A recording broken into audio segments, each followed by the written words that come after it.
If you're over 50, you've probably heard some version of this lie. Your best years are behind you. You feel it when the younger guys at work stop asking your opinion. You hear it in your doctor's tone when he starts talking more about managing decline than building strength. You see it when the women who once looked your way walk past without a glance, and it pisses you off, but you swallow it like you're supposed to. Here's the truth. You are not done. You're just finally dangerous.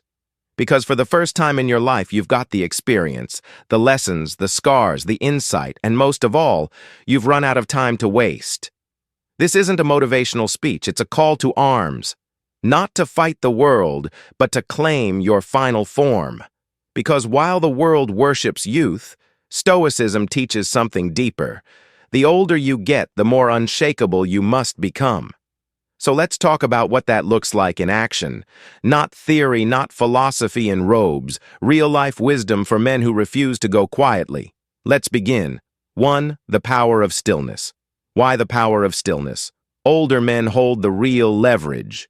Young men run toward everything. Money, women, validation. Fast cars, louder voices. Social media likes. It's chaos disguised as ambition. But an older man, he learns the art of stillness. Stillness is not passivity. It's controlled power. It's knowing that 90% of what most people chase doesn't matter, and the other 10% can't be bought. When you're still, you stop leaking energy trying to fix everyone, impress strangers, or be liked. You move from reaction to presence. Ever watch an older lion in the wild? He doesn't chase. He waits because he knows exactly when to strike and when to stay quiet. As a man over 50, you hold that same potential. You don't need to be the loudest in the room. You just need to stand like someone who's seen death and didn't flinch. Stillness becomes your gravity. It draws people in. Women respect power because people sense something deeper in you. A man who survived unapologetic masculinity himself. 2. Unapologetic masculinity. Let the world call it intimidating. There comes a point in every man's life when he either shrinks to fit the modern world or he becomes a mountain. People learn to walk around. You don't owe softness to anyone. You don't owe political correctness to people who haven't lived a day of your life. This culture wants older men to apologize for being masculine, for being direct, for having standards, for not bending to every emotional wave. But guess what? Your unapologetic energy, your too much presence is exactly what a softening world needs. You don't have to shout, you don't have to argue, you just have to exist without folding. Start taking up space again, sit with your legs wide, speak slowly and clearly. Hold eye contact until the other person breaks. You're not mean, you're not toxic, you're masculine.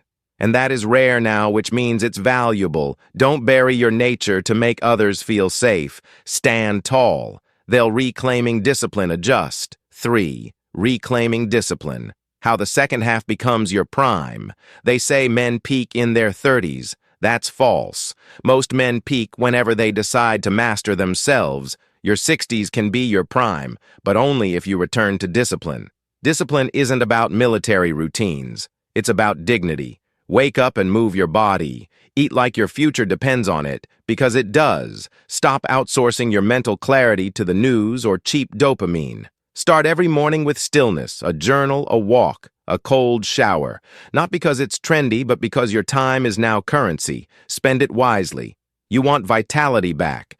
Train your body again. You want clarity. Stop consuming trash content and start building your cathedral of thought.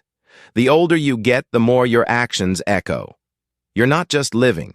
You're leaving behind a blueprint. Leave a strong one. The woman question. 4. The woman question. Why you stop chasing and start attracting. You might notice something after 50. The chase gets old. The games get boring. You no longer want to impress. You want to be met. And here's the paradox.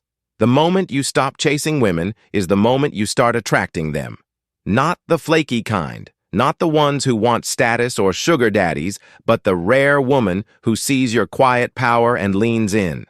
This only happens when you stop living on the outside. Women are drawn to self-contained men, men who don't need their approval, men who are whole, So stop trying to be younger. Stop dressing like you're 25. Own the gray. Wear the wisdom. Speak from the chest, not the throat. There's nothing sexier than a man who walks like he's already enough. You're not invisible. You're just finally in a place where you choose what you see.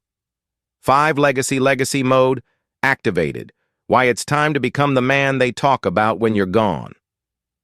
This final chapter, it's not the end. It's the moment where everything counts. The conversations you have, the way you treat the young men around you. The example you set when you think nobody's watching. Most men live to be remembered by a paycheck, a title, or a car. But real legacy lives in the impact you made when no one asked you to. What did you teach? What did you tolerate? Who did you protect? Who did you become? Your legacy isn't a tombstone. It's how people change because they knew you. So start living as the man they'll quote at your funeral. Be the one whose name gets brought up when younger men ask, "Who showed you how to be a man?" Let the answer be you. You're not past your prime. You are in the age of power where your calm cuts deeper than chaos, where your presence is heavier than any flex, but only if you reclaim it.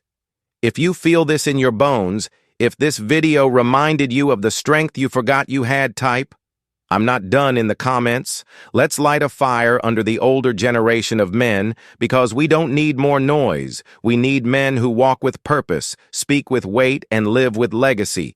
Subscribe if you're done being talked down to. And remember, this age doesn't weaken you, it sharpens you. Music.